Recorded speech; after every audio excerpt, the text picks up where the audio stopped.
Hello and welcome back to Misfit Media, a podcast about queerness, disability, fatness and more, with a focus on personal experience, knowledge and intra-community topics. I'm your host Delta and my pronouns are they, them. Thanks for tuning in today.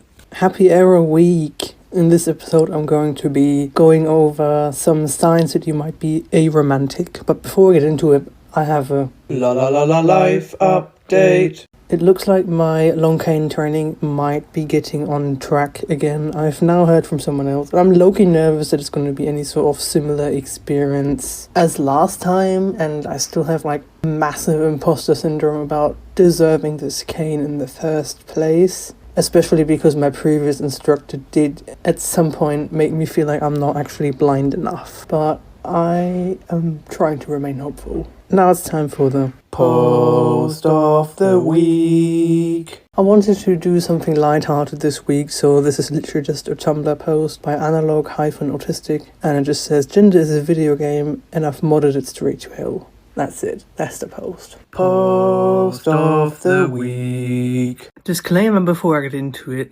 None of these signs that I'm about to explain are inherently aromantic. They're not exclusive to aromanticism, and it's also very possible that you relate to none of these signs but still feel like aromantic is the right label for you. And when I say aromantic, I am referring to the whole aromantic spectrum, including the grey area. So let's get into it.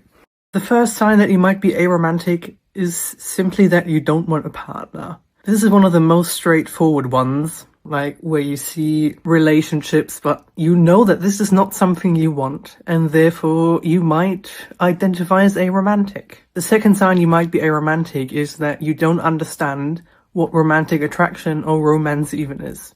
Agonizing over the definition of romantic attraction is disproportionate to the aromantic community, and chances are that you are at least somewhere on the aromantic spectrum, as most alloromantic and even some aromantic people have experienced romantic attraction and thus know what it is and know what it feels like. It's also a sign you might be queer-romantic, which many people do consider to be on the aromantic spectrum. The third sign that you might be aro is that you have experienced non-romantic crushes. You know how people describe crushes as thinking about someone a lot, being nervous around them, really wanting to be around them? Well, it's very possible that you might have experienced this, but still only wanted to be friends with someone or engage in other non-romantic things. There are non-romantic versions of crushes that feel similar to romantic crushes but do lack the romance. There's a squish for platonic. You can also have a sensual crush, a sexual crush. There's all these different names for them that I don't know at the top of my head.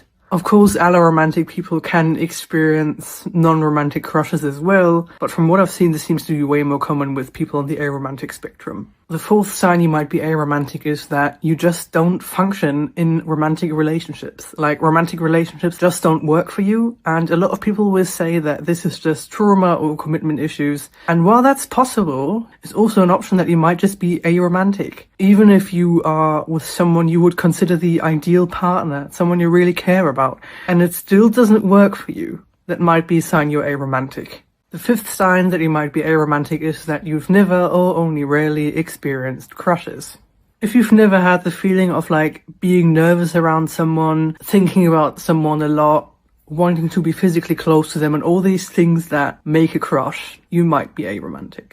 The sixth sign that you might be aromantic is that you picture yourself growing old alone or growing old with friends or with pets, but not with a romantic partner. For some of us, romance and romantic partnerships simply don't enter our minds. They naturally just don't show up in our view of our future. I'm demi-romantic, and before I met my partner, I would always picture myself living alone, growing old alone. For many, that's a telltale sign. The seventh sign that you might be aromantic is that you do want a committed relationship, but without the romance. If you find yourself wanting to marry a friend, wanting to have kids with that friend, wanting to move in together with that friend, wanting to make important life decisions with that friend, just wanting a similar or the same level of commitment as a romantic relationship with a friend, but without the romance, that would be you looking for a QPR.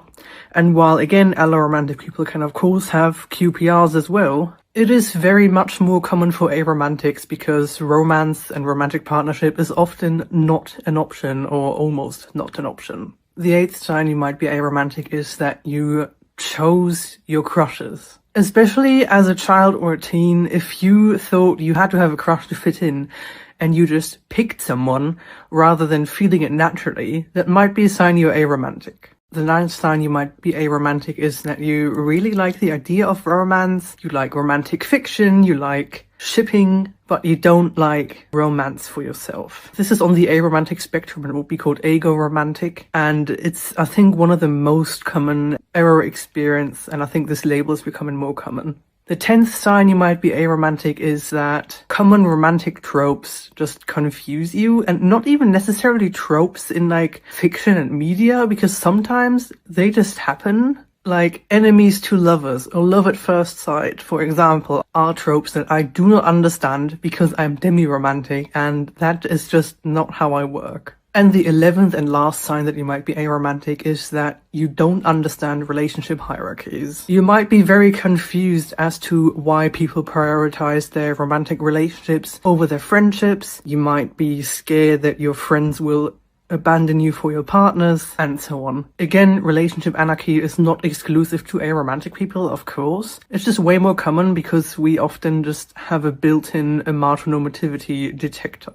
And this have been all the signs I will go over today. Again, please remember that these are not universally applicable to all aro people, and that aromantics can experience a lot of these things as well, if not all of them. Have a nice remaining aro week, and now it's time for the Song of the Week. This week's song is Seasons by Sam Alston. If you've been on the internet, like Instagram or TikTok at all, you have probably heard this song and everyone's obsessed with this. So am I. I like the beat a lot. This has been the Song of the Week. If you enjoyed this episode or even the entire podcast, please consider sharing it with a friend or on social media. You should also consider following Misfit Media on your preferred podcast platform, because that way you will never miss an episode again. If you're interested in buying some queer, disabled or fat pride merch, I have a shop on Spring called Freak Shop, and the link for that will be in the description. For everything else, such as my social media, the Misfit Media Spotify playlist, sending me a voice message, sending me anonymous questions, or my email, all of that can be found in the link tree in the description of this episode. Thank you so much for listening, and until next time, be safe.